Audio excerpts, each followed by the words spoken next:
Where are my people? I feel alone. My house is full, but it's not my home. I feel like a stranger. There's no room for me. They do as they wish, but not I. I'm not free. I sit down to eat and look at empty chairs. Then strangers take a seat and give me hostile stares. I know that I'm not wanted, but there's nowhere else to go. This is the land of my ancestors, of where I'm supposed to grow. Where are my family? Where is my kin? I have no knowledge of when this began. I have but poor memories of an earlier time. I was taught that my history is not even mine. I'm told to just go. They want me to leave. To accept what I deserve, to never conceive. To be sorry for things of which I know not. To apologise for living, for every word and thought. I don't know where to go. Nowhere else is my abode. I have no riches or skills to set me off on the road. So I stay here trapped, hated, loathed. They tell me I am reaping what my ancestors sowed. Where are my people? I've no one to greet. I don't recognise the faces when I walk down the street. I don't know the odours, the noises and tongue.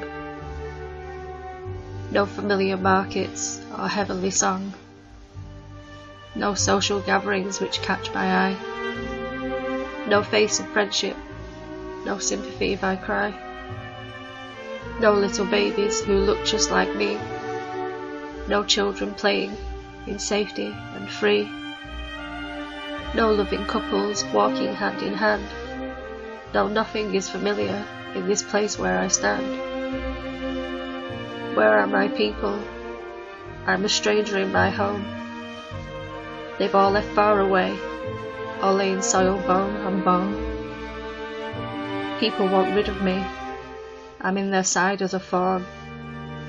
But I can't change why they hate me. It's because I was born. My people are gone, my home into dust, and with them every emotion of love and trust. Where is my family? Without them I'm alone. Without my people there is nothing. Without them there is no home.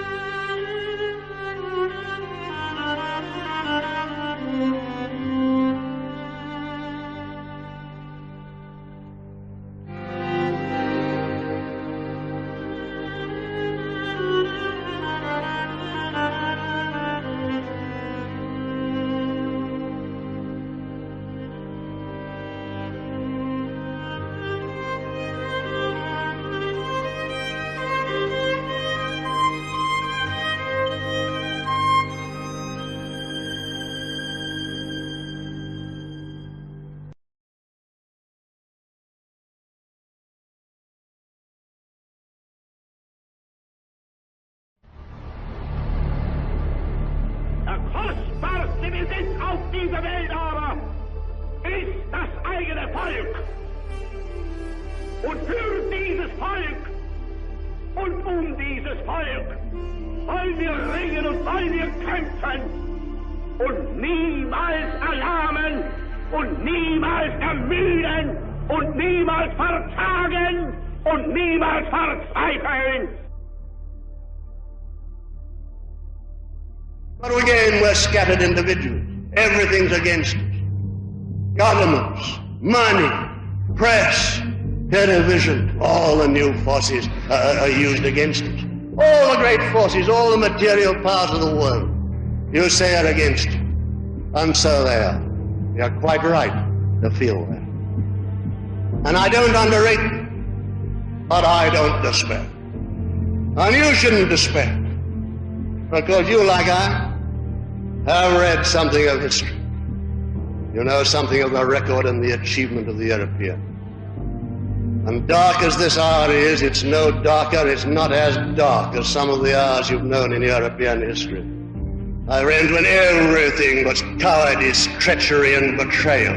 And when the Saracen hordes from far outside Europe swept right across that continent and would have come on over our own Britain too if they hadn't been stopped. And it didn't only happen once, it's happened more than once. Small bands of men came together in resolution, in absolute determination, giving themselves completely and saying Europe shall live, and stood firm and faced the menace to Europe, its values, its civilizations, the glory of its achievement, all those things in mortal danger.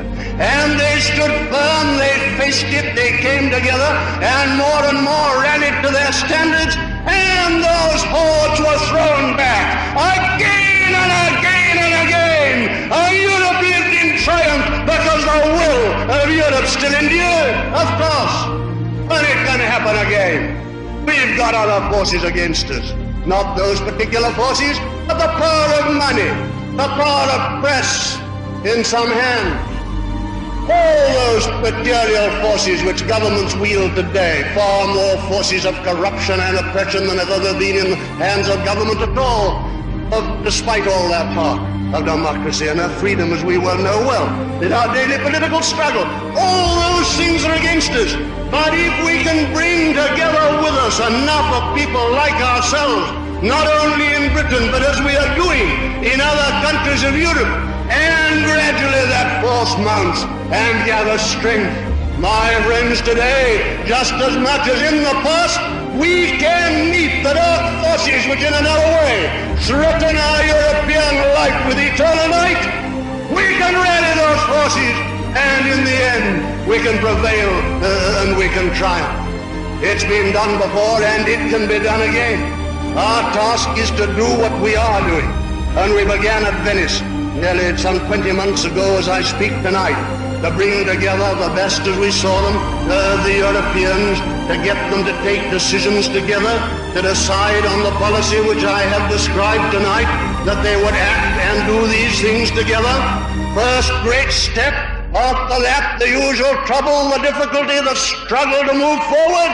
Always in human affairs the same story, but willpower, endurance, and above all faith and belief overcomes all. Nothing matters so much as awakening our own people. Hard as I labor in other lands with other friends and comrades of ours into this immense concern which is going to be Europe and is going to save mankind. My friends, it's an immense responsibility. You're living in a historic hour. Do remember that always. Live in that sense, I beg of you, of history and of destiny. When this period comes to be written and men look back at, if we did right, if we stood firm, if we stood greatly, it will be a matter of honor and of veneration for generations to come.